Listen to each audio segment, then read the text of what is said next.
किसी ने बड़े कमाल की बात कही है कि न किसी को नाराज़ करके जियो, ना ही खुद नाराज़ होकर जियो।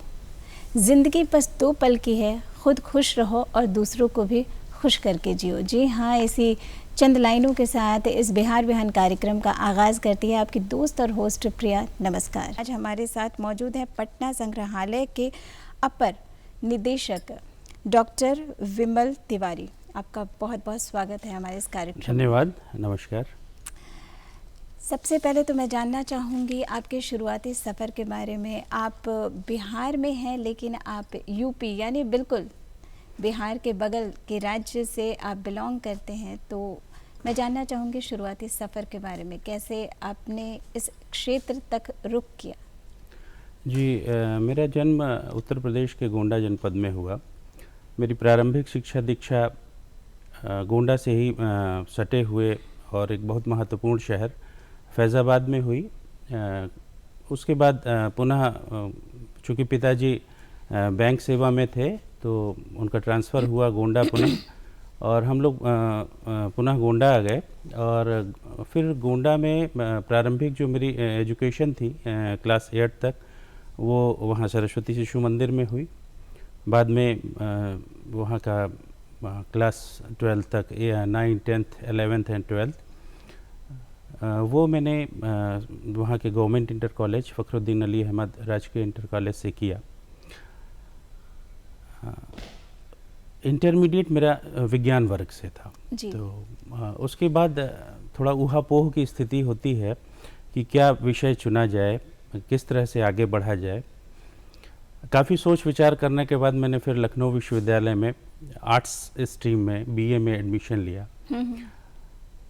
ग्रेजुएशन में मेरा ancient Indian history and archaeology और फिलॉसफी और इकोनॉमिक्स 3 विषय थे। लेकिन एक होती है मनुष्य में कि आगे हमको क्या करना है, ये ललक सोच आदमी में होती है कि आगे अब इसके बाद क्या। बीए फाइनल ईयर आते आते मेरा पूरा विचार जो है पुरातत्व की तरफ और प्राचीन इतिहास की तरफ हो गया। फिर मैंने मास्टर्स किया प्राचीन इतिहास एवं पुरातत्व में लखनऊ विश्वविद्यालय से। लखनऊ विश्वविद्यालय से मास्टर्स करने के बाद आगे किस दिशा में बढ़ा जाए, काफ़ी ढूंढने के बाद, काफ़ी तलाश करने के बाद फिर 2 रास्ते थे उस समय मेरे पास, एक शोध का और दूसरा इसी जो प्रैक्टिकल का क्षेत्र है या प्रायोगिक जहाँ पे जो इस तरह के कार्य किए जा सकते हैं, उस दिशा में बढ़ने का। तो फिर 2003 में मैंने नेट क्वालिफाई किया आर्कियोलॉजी से। नेट क्वालिफाई करने के बाद 2004 में अल्टीमेटली काफ़ी सोच विचार करके मैंने भारतीय पुरातत्व सर्वेक्षण के अंतर्गत पुरातत्व संस्थान है, वहाँ से post graduate diploma in archaeology 2 वर्ष का जो कोर्स होता है उसमें एडमिशन लिया जी। और उसके लिए भी ऑल इंडिया 15 सीटें होती हैं वहाँ पे, और रिटन एंड इंटरव्यू के बाद फाइनली अक्टूबर 2004 में मैंने वहाँ ज्वाइन किया। अक्टूबर 4 से लेकर के सितंबर 2006 तक 2 वर्ष का वो कोर्स था। 2 वर्ष के कोर्स कंप्लीट किया मैंने वहाँ पे।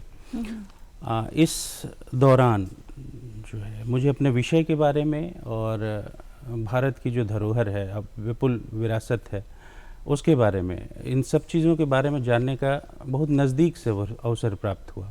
क्लासरूम टीचिंग तो थी ही, लेकिन जो क्या कहें कि जो उस कोर्स का जो डिज़ाइन इस तरह से था कि उसमें ऑल इंडिया टूर होने के नाते करीब 45 दिन का ऑल इंडिया टूर, जिसमें हिंदुस्तान के अधिकांश जो महत्वपूर्ण स्मारक हैं और जो क्या कहें संग्रहालय हैं, इनका विज़िट कराते हैं, उन चीज़ों को उनका अध्ययन कराने के लिए। इस बीच में मैं एक बात आपसे पूछना चाहूँगी। आपका स्ट्रीम पहले रहा साइंस जी, और फिर अचानक से ये आर्ट्स की तरफ, तो आप इस पुरातत्व की तरफ, जैसे होता है ना कि हमने किसी स्थल पे हम गए और हमारा रुझान वैसे हुआ, तो कैसे आपका रुझान हुआ कि मुझे ये स्ट्रीम लेना चाहिए, मुझे इससे जुड़े हुए कोई काम करने चाहिए, क्या कुछ ऐसा नहीं, हुआ? देखिए उस तरह से तो शुरुआत का तो नहीं कह सकता हूँ, क्योंकि शुरुआत में चूँकि जो गोंडा जनपद है और बगल में आप बात करें कि जो अयोध्या है, दोनों ही पुरातात्विक और पौराणिक दोनों ही दृष्टियों से बहुत ही महत्वपूर्ण जनपद रहा है। मेरा अनुमान है कि मैं क्लास 10th में था, तो जो गोड्डा के पास में ही एक पुरातात्विक स्थल है सहेट महट, जिसे प्राचीन श्रावस्ती के नाम से जाना जाता है, वहाँ के भ्रमण का अवसर मुझे मिला था। उस समय एक सोच दिमाग में आई कि ये किस तरह से, मतलब इसके बारे में जिस तरह से मेंटेन करके रखते हैं, इन चीज़ों को किस तरह से निकालते हैं, कैसे एक्सपोज करते हैं, ये चीज़ें दिमाग में थी। लेकिन जब उस चीज़ को पढ़ने का अवसर मुझे ग्रेजुएशन फाइनल ईयर में आके मिला, तो वो भी, अब साइंस की बात करें तो साइंस, जब मेरा इंटरमीडिएट साइंस के बाद विषय यूं कहें कि जो एक मानसिक मतलब एक अंतर्मन जो कहता जो है, अंतर्मन कहता है, मेरा इसमें रुझान जी है, जी मुझे जी, इसमें जाना वो चाहिए। एक मतलब सीधे मेन स्ट्रीम साइंस से हट करके कला की तरफ मेरा रुझान बढ़ा, कला विषय की तरफ, और उसमें भी प्राचीन इतिहास की तरफ मेरा वो कहीं ना कहीं मुझे लगता है कि वो चीज़ें जो हैं, जो चीज़ें मैं देख रहा था इन पुरातात्विक स्थलों को, ये चीज़ें कहीं ना कहीं इस धारा को चुनने में उनका भी कहीं ना कहीं एक महत्वपूर्ण रोल रहा है। और फिर उसी लिहाज से मैं आगे जो मैंने बीए में एडमिशन लिया, प्राचीन इतिहास लिया, फिर थर्ड ईयर आते आते मैंने फिर डिसाइड कर लिया कि नहीं, मुझे पुरातत्व में ही आना है, पुरातत्व के क्षेत्र में ही अपना कैरियर बनाना है। और फिर मैंने यहाँ से पीजी डिप्लोमा करने के उपरांत फिर पीएचडी किया एंशिएंट इंडियन हिस्ट्री से ही जी। और इस बीच कैरियर की अगर बात करें तो भारतीय पुरातत्व सर्वेक्षण में सहायक पुरातत्वविद के तौर पे मैंने लखनऊ सर्कल जो है भारतीय पुरातत्व सर्वेक्षण का, वहाँ पर कार्य किया करीब करीब 4.5 साल। और फिर 2014 में बिहार पब्लिक सर्विस कमीशन के थ्रू यहाँ आ गया, बिहार में आ गया एज क्यूरेटर। मेरी पहली पोस्टिंग मुजफ्फरपुर में थी और 2015 में मैंने फिर महाराजा लक्ष्मीश्वर सिंह संग्रहालय दरभंगा ज्वाइन किया। जुलाई 2017 से मैं पटना संग्रहालय में अपर निदेशक के पद पर कार्य।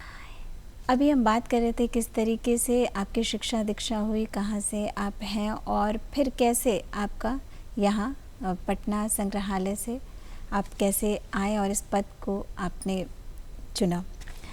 ये मैं जानना चाहूँगी कि संग्रहालय और पुरातत्व ये एक दूसरे से किस तरीके से जुड़े हुए हैं?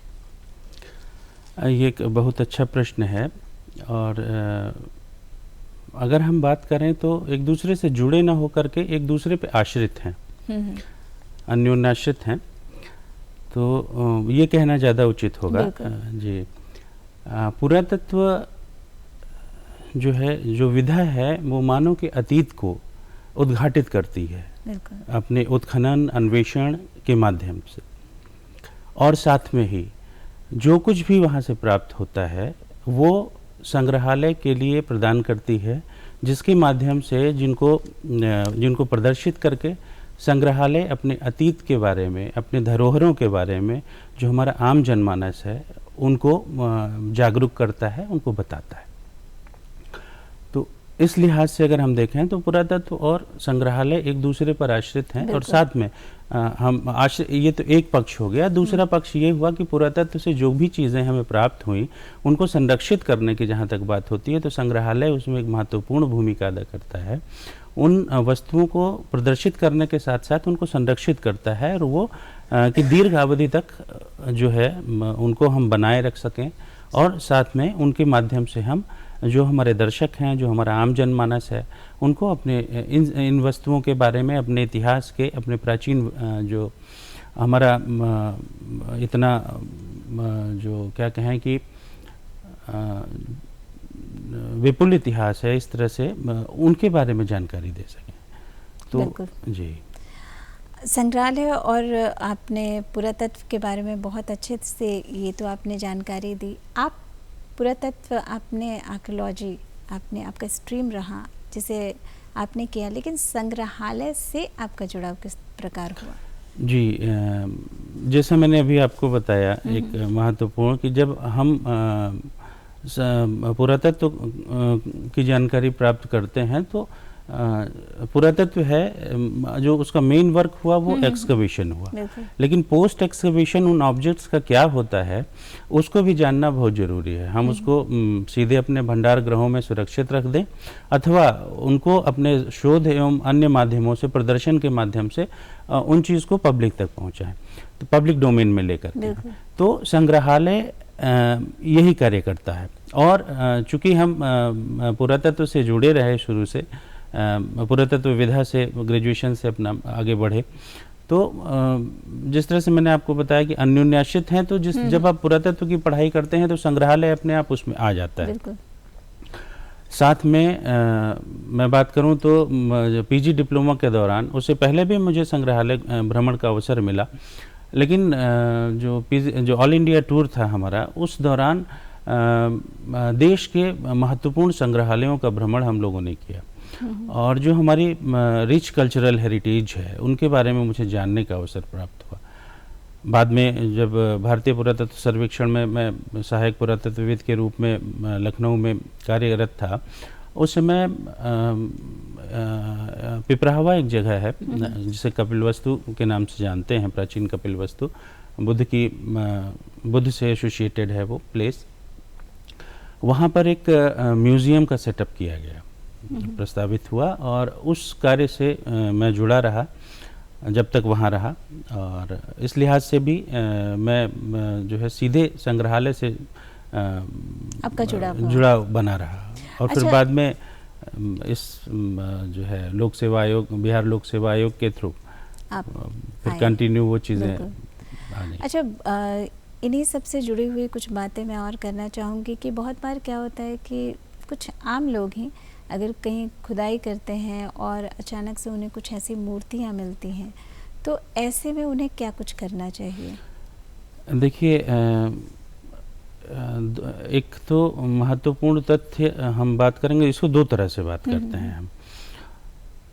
1878 में एक एक्ट बनाया गया, इंडियन ट्रेजर ट्रोव एक्ट।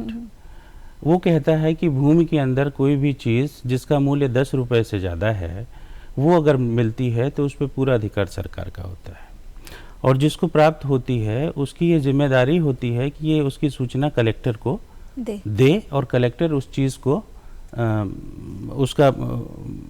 उसको मतलब वो सरकार के उसमें आ जाए, सौंपे, बिल्कुल सरकार के पास आ जाए। तो उस लिहाज से भी सरकार का अधिकार है। दूसरी बात हम करते हैं कि जो भी जैसे आजकल तो अक्सर न्यूज़ में रहता है कि कहीं गांव में नींव खुदाई के दौरान या गड्ढा खोदते समय कहीं ना कहीं मूर्तियां मिलती रहती हैं। तो अधिकांश मूर्तियां ऐसी होती हैं जो क्षतिग्रस्त होती हैं किसी न किसी रूप में, और जो हमारे सनातन परंपरा है, सनातन परंपरा क्षतिग्रस्त मूर्तियों की पूजा का निषेध करता है। बिल्कुल।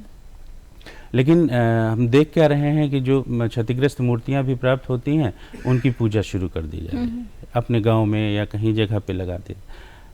मेरा ये मानना है कि जिस तरह की जो प्रतिमाएं प्राप्त होती हैं या जिस तरह के अवशेष जो प्राप्त होते हैं उनके लिए सबसे अच्छी जगह है संग्रहालय। जो भी निकटतम संग्रहालय है वहाँ पर उसे पहुँचाना चाहिए और उसे वहाँ पर दे देना चाहिए, जिससे जो वो हमारा पूरा अवशेष है या जो हमारी प्रतिमाएं हैं उनके बारे में एक गांव ना सही, एक गांव के लोग ही नहीं बल्कि आम जनमानस जो संग्रहालय उस क्षेत्र को भ्रमण कर रहा है या उस जिस संग्रहालय में वो रखी हुई है उस भ्रमण कर रहा है, उसको उनके बारे में जानकारी मिल सके और साथ में ये जानकारी मिल सके कि ये प्रतिमाएं ये जो है संबंधित गांव से प्राप्त हुई या संबंधित क्षेत्र से संबंध रखती हैं। किसी एक से ना जुड़ करके हर वो कोई हाँ जी, उसके बारे में जान सके। जी महत्वपूर्ण यही बात है। बिल्कुल। और शायद हम जो है अगर इस तरह से करें, इस तरह से करें इस कार्य को, तो हम अपनी धरोहरों को अच्छे से संरक्षित कर सकते हैं और आगे आने वाली जो हमारी पीढ़ियां हैं उनके लिए सुरक्षित रख सकते बिल्कुल, हैं। वो उन्हें उतनी विशेष जानकारी भी मिलेगी। जी बिल्कुल। पटना संग्रहालय की बात करते हैं। पटना संग्रहालय में ऐसी कौन कौन सी दार्शनिक वस्तुएं हैं जो अभी वहाँ पर मौजूद हैं, जो कि देखने के लिए तो वहाँ संग्रहालय में सारी चीज़ें हैं, लेकिन जो अपनी तरफ आकर्षित करती हैं, जिनके बारे में जानने के बेहद इच्छुक होते हैं लोग? जी पटना संग्रहालय देखिए 1917 में स्थापित संग्रहालय है, जिसके 100 से अधिक वर्ष बीत चुके हैं। और इन 100 वर्षों में पटना संग्रहालय में बहुत सी महत्वपूर्ण वस्तुएं हैं जिनका कलेक्शन हुआ और जिनको प्रदर्शित किया गया है। 2017 में बिहार म्यूज़ियम के उसके बाद अभी जो पटना संग्रहालय की अगर हम बात करते हैं, तो जो महत्वपूर्ण पुरावशेषों में है या महत्वपूर्ण जो प्रदर्शनों में है, उनमें जो बुद्ध के अस्थि कलश है वह एक महत्वपूर्ण प्रदर्शन है पटना संग्रहालय का।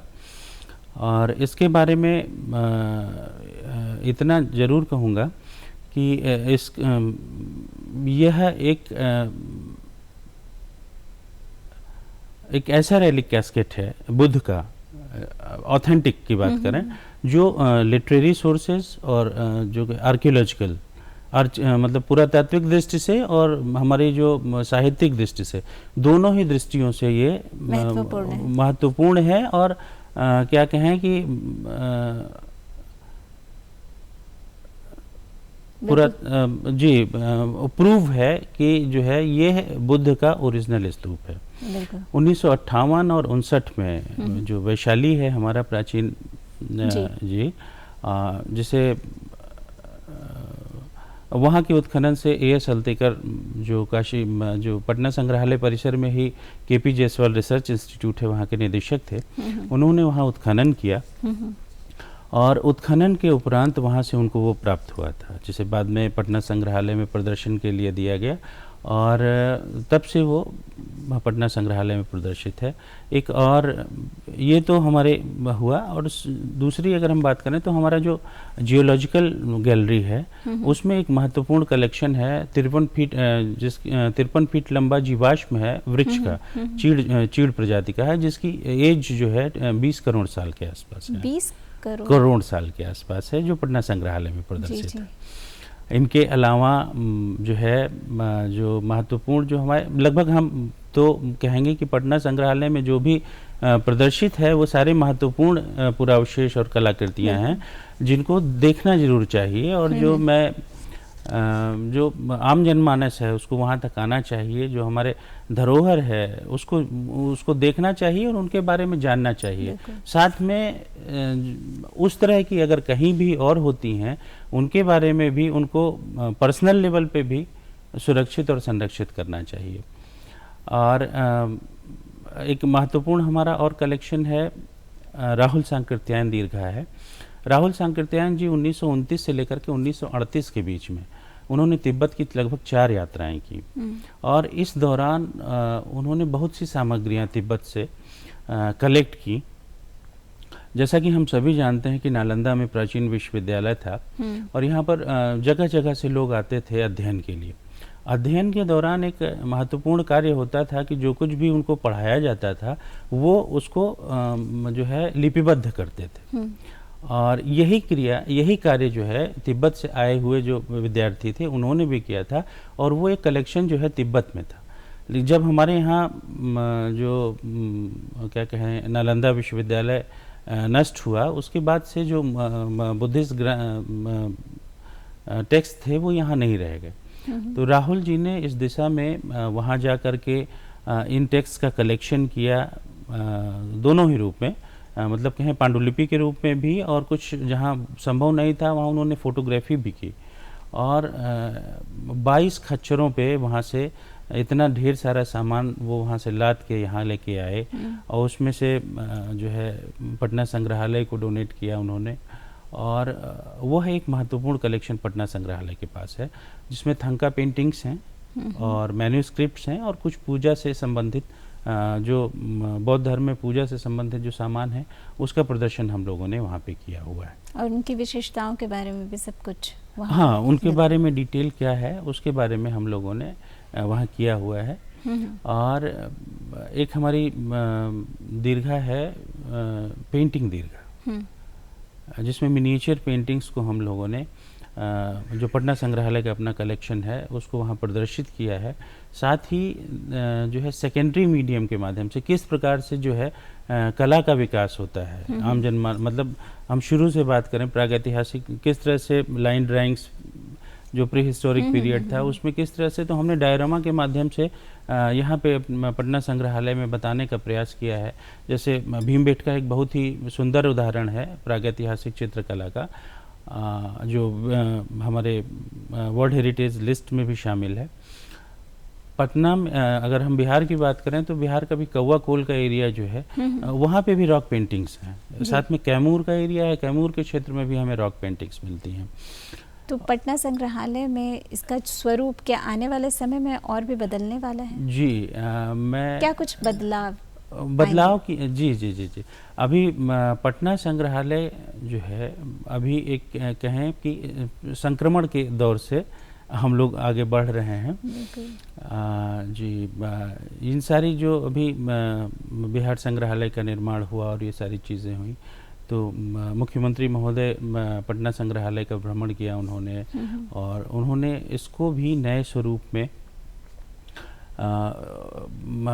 बनाने का और नए स्वरूप क्या मूल स्वरूप में बिना छेड़छाड़ किए हुए जो हमारी आधुनिक तकनीक है संग्रहालय विज्ञान की, क्या कहें डिस्प्ले और डिज़ाइनिंग, उनके माध्यम से उनको करने के लिए इस पर जो है निर्देश दिया। और जो कार्य अभी पटना संग्रहालय में चल रहा है और बहुत ही जल्द कार्य पूर्ण होने के उपरांत हम एक नए कलेवर में पटना संग्रहालय को नए रूप में देख सकेंगे। इन्हीं चीज़ों को नई दृष्टि से एक देखने का। अब बात करते हैं पुरातत्व और संग्रहालय से विद्यार्थियों का जुड़ाव किस तरीके से हो, इस विषय में आप क्या कहना चाहेंगे? जी, मैंने अपनी बात जो हम लोगों ने मतलब अभी अपनी चर्चा शुरू की जी। तो पुरातत्व से लगाव जो है और संग्रहालय से लगाव, ये मेरा मानना है कि सारे लोगों में होना चाहिए। क्योंकि पुरातत्व और संग्रहालय हमें अपने अतीत की जो चीज़ें हैं, हमें अपने जो हमको हमारे पूर्वजों से जो है प्राप्त होती हैं, उनको संरक्षित और उनको सुरक्षित और उनको प्रदर्शित करने का कार्य करती है। जिस प्रकार से नॉर्मली हम घर में देखते हैं कि जो है हमारे परबाबा का लोटा है या परबाबा की छड़ी है तो हम उसको बहुत संभाल के रखते हैं, उसके प्रति जो हमारे अंदर लगाव होता है वो इस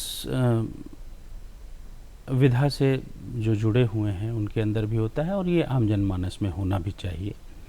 और अगर हम ये भावना अपने अंदर रखते हैं तो शायद हम अपने आगे आने वाले जो हमारी पीढ़ी है उसको हम जो हम आज देख पा रहे हैं वो हम उसको हस्तांतरित कर पाएं। बिल्कुल। तो और इसको सुरक्षित संरक्षित करने के लिए जो पुरातत्व और संग्रहालय से जुड़े हुए लोग हैं उनको आगे आना है। इस दिशा में जो लोग कैरियर बनाना चाहते हैं, आगे आना चाहते हैं, उनके लिए बहुत से एवेन्यूज़ हैं, ठीक है। लेकिन जो सबसे महत्वपूर्ण एवेन्यू नहीं कहें, जो सबसे महत्वपूर्ण बात है, आपके अंदर से वो चीज़ें आनी चाहिए। बिल्कुल, मुझे लगता है मतलब वो जुड़ाव होना चाहिए, वो अंदर से होना चाहिए किसी विषय को लेकर के। बिल्कुल। तो सेम चीज़ यहाँ भी कंटिन्यू करती है कि अगर आपको लगता है कि हाँ इस विषय में मुझे इंटरेस्ट है, और मैं इसी के बारे में क्या कहूँ, व्यक्ति को जिस भी विधा में इंटरेस्ट हो उसी क्षेत्र में आगे बढ़ना चाहिए। लेकिन जो हम आज चूँकि संग्रहालय की यहाँ पे हम उसकी बात करें पुरातत्व से, तो देखिए, अगर आपके अंदर ये ललक है इस चीज़ को सीखने की, जानने के लिए, तो संग्रहालय तो अपने आप में एक जगह है ही कि जहाँ पे आप जा सकते हैं, देख सकते हैं, सीख सकते हैं। लेकिन संग्रहालय और पुरातत्व जो है बहुत से कैरियर ओरिएंटेड ऑप्शंस प्रदान करता है। अगर हम बिहार की बात करें तो बिहार में पटना विश्वविद्यालय है जो प्राचीन भारतीय इतिहास एवं पुरातत्व में शिक्षा देता है। मगध विश्वविद्यालय में है। उसके साथ साथ भारत में बहुत से ऐसे संस्थान हैं जो पुरातत्व एवं संग्रहालय विज्ञान में, पुरातत्व में भी और संग्रहालय विज्ञान में भी आपको कैरियर ओरिएंटेड कोर्सेज के लिए वो मुहैया कराते हैं, ओपनिंग देते हैं, मार्ग देते हैं, जिनमें महत्वपूर्ण अगर हम बात करें तो नेशनल म्यूजियम इंस्टीट्यूट है, खुद वहाँ म्यूजियम भी है और उनका इंस्टीट्यूशन भी है जहाँ से आप पढ़ाई कर सकते हैं। अच्छा, तो उस तरीके से अगर देखें तो पटना संग्रहालय में अगर बात करें तो विद्यार्थी हो गए, शोधार्थी हो गए, तो उनके लिए ऐसी क्या व्यवस्था रहती है जिससे वो वहाँ आए और उन्हें वो, जैसे आपने कहा ना कि आपके अंदर वो जिज्ञासा होनी चाहिए, वो डिवोशन होना चाहिए, क्योंकि ये धरोहर है, इसे जब तक ये नहीं मान के चलेंगे कि ये हमारी है तो हम उतना संजो के नहीं रख सकते। बिल्कुल बिल्कुल, ये चीज़, ये जो मैंने कही कि ये भावना हमको खाली होनी ही नहीं चाहिए, लानी भी चाहिए। जो हमारी विपुल धरोहर है, इतना रिच कल्चरल हेरिटेज मुझे नहीं लगता है कि भारत के अलावा किसी भी कंट्री के पास है। और हमको इस बात पे गर्व होना चाहिए प्रत्येक भारतीय को कि हम जो है इतने विस्तृत इतिहास के साक्षी हैं। यहाँ पे आज इतने वर्षों बाद जो 5000 साल पुरानी जो सभ्यता है, जो सभ्य जीवन जो है 5 से 6000 साल पहले स्टार्ट हो गया था, उसको हम साक्षी यहाँ पे आज हम उस चीज़ को यहाँ पे मतलब गवाह बन रहे हैं यहाँ पे। पटना संग्रहालय की बात करें तो पटना संग्रहालय में जो है हमारा अपना नीचे एक हमारा शोध एवं प्रकाशन प्रभाग है। जो विद्यार्थी हैं, जो शोधार्थी हैं, जिनको जो पढ़ना चाहते हैं, इससे संबंधित जो पुस्तकें हैं, ग्रंथ हैं, जर्नल्स हैं, उनके लिए पटना संग्रहालय के शोध एवं प्रकाशन प्रभाग, जिसे पहले बिहार रिसर्च सोसाइटी के नाम से जाना जाता था, वो है। वहाँ पे विद्यार्थी आ सकते हैं, शोधार्थी आ सकते हैं। और साथ में जो हमारा डिस्प्ले है या हमारा जो एग्जीबिशन है, जो गैलरीज हैं, वहाँ जा कर के उस मूर्ति के बारे में जान सकते हैं।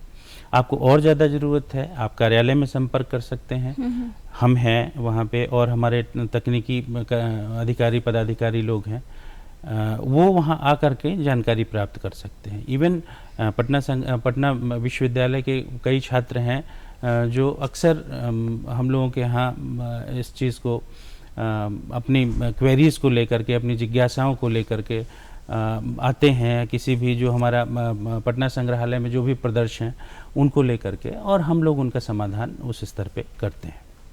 तो इस तरीके से वहाँ ये व्यवस्था है, और आप जो भी विद्यार्थी हैं वो वहाँ जा कर के अपनी जो क्यूरियोसिटी है उन चीज़ों को लेकर के वो पूरी कर सकते हैं, और साथ ही साथ बेहद जो वहाँ की जो जानकारी है वो भी ले सकते हैं। संग्रहालय से जुड़ी हुई एक और मैं बात करना चाहूँगी, बहुत एक किसी भी कार्य को करो तो बहुत जवाबदेही होती है, लेकिन वहाँ की जवाबदेही सिर्फ काम का ये नहीं कि हमने पेपर वर्क कर देना है, हमें वो भी देखना है कि जो भी हमारी धरोहर है वो उसकी क्लीनिंग से लेकर के वो किस तरीके से बिल्कुल उसी तरीके से रहे, इसका बेहद ख्याल रखा जाए। तो इस तरीके से उस व्यवस्था को लेकर के अगर देखें, मॉनिटरिंग को लेकर के देखें, तो क्या कुछ बेहद ख़ास ख्याल रखा जाता है? जी देखिए, पटना संग्रहालय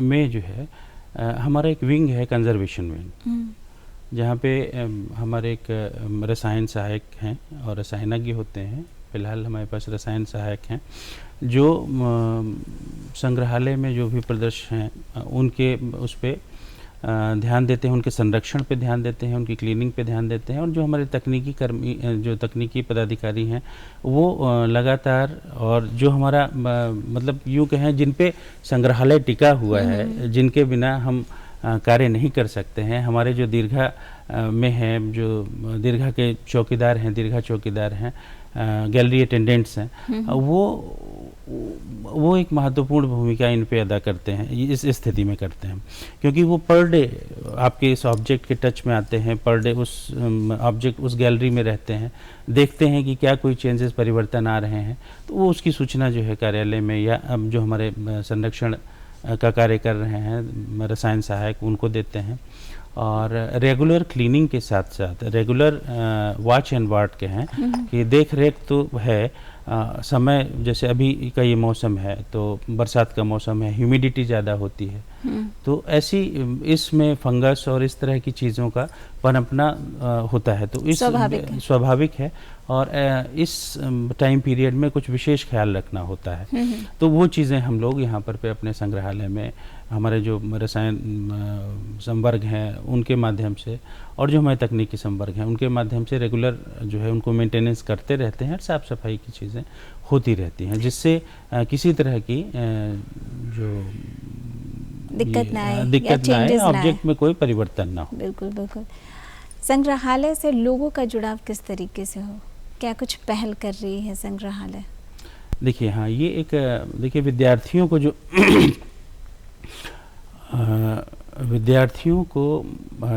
विद्यार्थियों के लिए संग्रहालय हमेशा खुला हुआ है। जो हमारे विद्यार्थियों के आम जनमानस के लिए और स्पेशली विद्यार्थियों के लिए तो हम हैं ही वहाँ पे, क्योंकि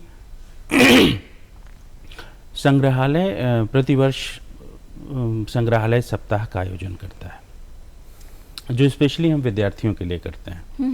उनको ये जानकारी देने के लिए करते हैं कि ये हमारे धरोहर जो है, जो हम यहाँ पे प्रदर्शित कर रहे हैं, या इसके जैसे और भी जो संग्रहालय हैं अलग अलग जगह पे जो संग्रहालय में है और जो फिजिकल रूप में बाहर विद्यमान है, जिन्हें हम स्मारक की बात करते हैं, वो विद्यमान है, उनका कितना महत्व है और वो किस तरह से हमारे लिए इम्पोर्टेंट है और हमारे आगे आने वाली पीढ़ियों के लिए किस तरह से इम्पोर्टेंट है, वो जानकारी उनको देते हैं। और इसके लिए हम चित्रकला पेंटिंग कंपटीशंस का प्रयोग करते हैं, निबंध प्रतियोगिताएं करते हैं, क्वेश्चनायर्स जो प्रश्नोत्तरी प्रतियोगिता है, भाषण प्रतियोगिता है, और साथ में इनके साथ साथ हम जो उनके साथ टीचर आते हैं, अध्यापक आते हैं, उनको भी किसी न किसी रूप में आप अपने विद्यालय में जो छात्र वर्ग है, जो छात्र हैं, उनको किस तरह से अपने धरोहरों के बारे में बताइएगा, इस पे भी हम लोग एक कार्यक्रम करते हैं। मतलब एक तरीके का ये जो है कि लोगों को कैसे जोड़ें, इसका पूरा प्रयास करते हैं। और इस जो आपने उत्तर दिया उसके माध्यम से मुझे लगता है कि लोगों